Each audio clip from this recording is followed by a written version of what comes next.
Sudah lama Beta dan leluhur Beta tinggal di tanah ini.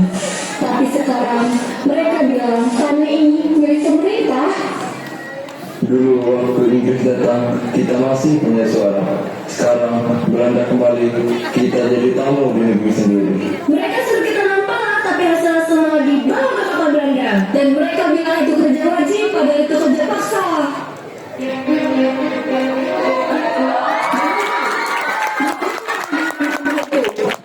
Ini kata satuan, kata cuma orang lain. Kalian hanya diizinkan menjual pada kami, dan itu pun dengan harga yang kami tentukan. Tapi tuan, kata juga butuh makan. Anak-anak kelaparan. Kalian semua tidak hidup karena kami yang mengizinkannya. Agak serius ini mukanya. Kalian dengar ini baik-baik. Mulai minggu depan pajak dinaikkan. Tiap rumah harus serahkan 2 karung pala dan 1 anak laki-laki untuk kerja di pelabuhan. Tapi mereka baru berumur 12 tahun. Tak peduli, kalau tak patuh, rumahmu akan dibakar. Jangan kalian berani menginjak harga di Ekspresinya nih. atau ini amalku, atau Tuhan, atau sama atau sendiri. Anak Jiwanya ada. dia. Nah, bagus, dia dibilang bagus. Penjiwaannya bagus. Sudah, orang yang balang suara karena dia susah, bukan pemberontak, tapi manusia. Thomas Matulesi, tentara Inggris yang kini jadi penghasut rakyat. Beta bukan penghasut, beta hanya tidak bisa diam ketika tanah sendiri dijajah. Lalu apa yang akan kau lakukan? Melawan Belanda dengan parang bambu? Lebih baik beta mati berdiri daripada harus hidup jengkel.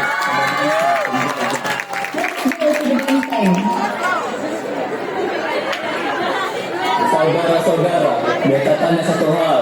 Apakah kalian siap mempertahankan tanah ini melawan senjata? Malam ini kita berkumpul di batu adat.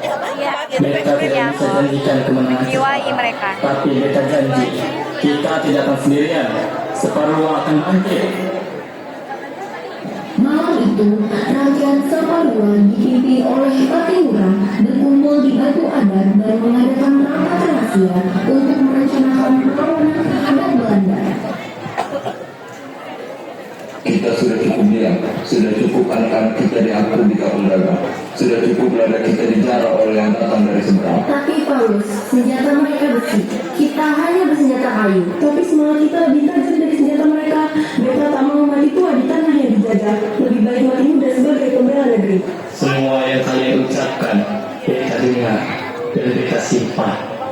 kawan-kawan, Belanda pikir kita takut, tapi mereka lupa satu hal.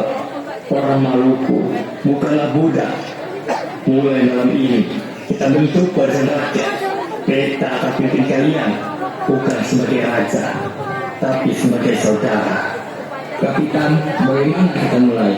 Kita serang jantung mereka, benteng Dorsey. Tapi benteng itu dijaga oleh prajurit tembok yang sangat tebal.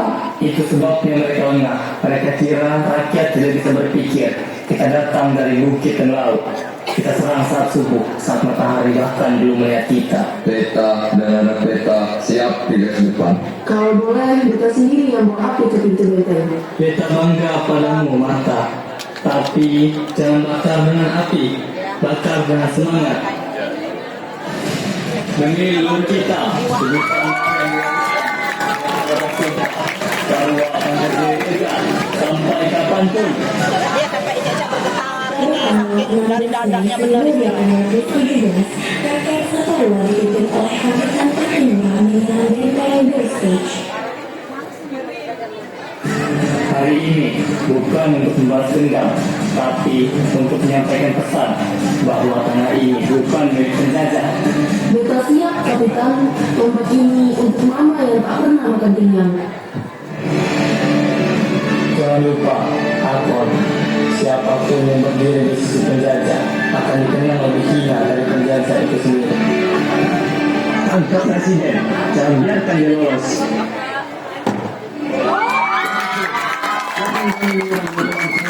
Itu rakyat, mereka dituduh tapi kau lagi murah. Kita lagi murah, Tuan. Siapkan senjata. Kill off them.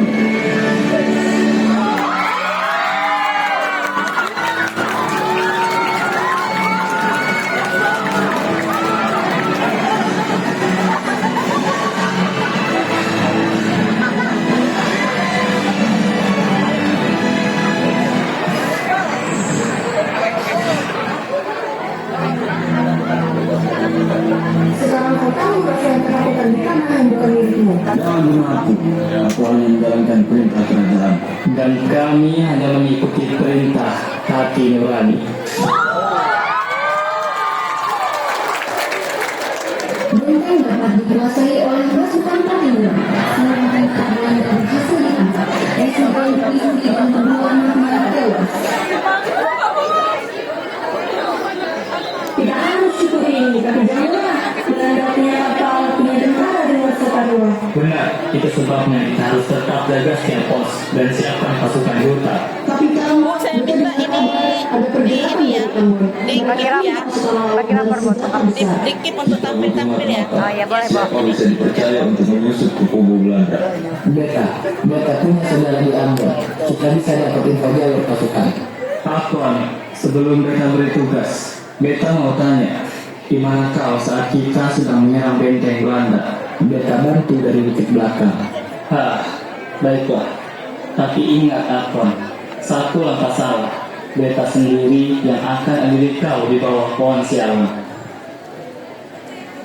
Di markas Belanda yang berlokasi di Ambon, Mayor Bejes menerima laporan mengenai jatuhnya pos-pos Belanda. Belanda bekerja sama dengan sebagian rakyat Maluku. Namun, kerjasama itu menimbulkan munculnya seorang pengkhianat di antara mereka. Let's get to our partner. Pattimura, satu nama tapi mengguncang seluruh pos kita. Benteng jatuh, prajurit tewas, dan rakyat bangkit. Ia bukan orang biasa, mantan serdadu Inggris. Ia punya taktik dan rakyat mencintainya. Maka dari itu, kita tak bisa melawannya dengan senjata saja. Kita butuh keluarga. Beta tahu letak barisan-barisan mereka, termasuk jalur nomor kapitan dan tempat berjalan mereka. Kalau saya berikan semua pada kami, kau akan dibayar dalam bentuk kekuasaan. Dengan tipu muslihat, Belanda berhasil menangkap dan menghukum mati Kapitan Paulus Tiahabu. Lalu sekitar bulan November 1817, Pattimura ditangkap oleh Belanda.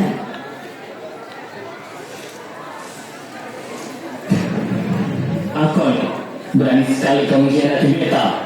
Maaf kapitan, Beta juga ingin hidup. Tangkap dia, jangan biarkan dia bicara lebih banyak.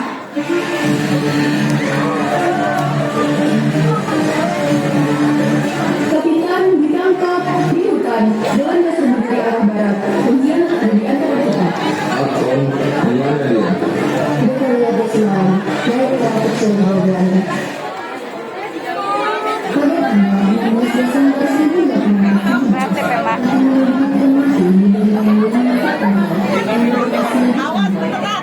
Caranya kapan ini? Tadi kan yang ada belakang. tinggal ucapkan satu Iya, kata. kreatif. Mereka mungkin kalah hari ini, tapi perjuangan belum mati. Mereka bisa digantung, tapi semangat mereka akan menari di dada rakyat mereka. Mengenai sudah menyerah. Kenapa kau tidak? Karena mereka tidak dilahirkan untuk tunduk, mereka dilahirkan untuk melawan.